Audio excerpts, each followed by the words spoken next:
আরে বড়লোক ভাবি যে কি অবস্থা, কেমন আছেন আপনি? তো ভাবি আমার অবস্থা আলহামদুলিল্লাহ অনেক ভালো। একটু বসুন্ধরা যাচ্ছিলাম শপিং করার জন্য। তা আপনার কি অবস্থা ভাবি?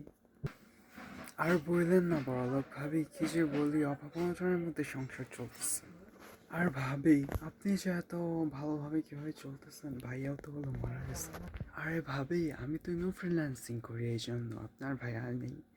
তাও মানে ইমো ফ্রিল্যান্সিং এর মাধ্যমে আমি চলতেছি আলহামদুলিল্লাহ অনেক ভালো।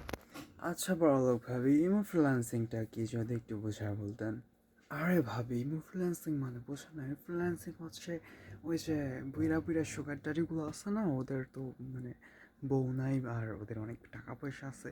তো আমি ইমোতে ওদের সেবা দিয়ে থাকি। আপনার অডিও কল হয়েছে আপনার 1,000, ভিডিও কল 5,000, আর যদি মানে জামা কাপড় খোলা কলের মতো কিছু থাকে তাহলে 10-20 হাজার তো নিয়ে নিই। ও ভাবি আপনি আমাকে বলে কি যে উপকার করলেন, আজকে বাড়িতে গিয়ে ইমো ফ্রিল্যান্সিং শুরু করে দেব। আচ্ছা ভাবি আপনার জন্য best of luck imo freelancing এর জন্য।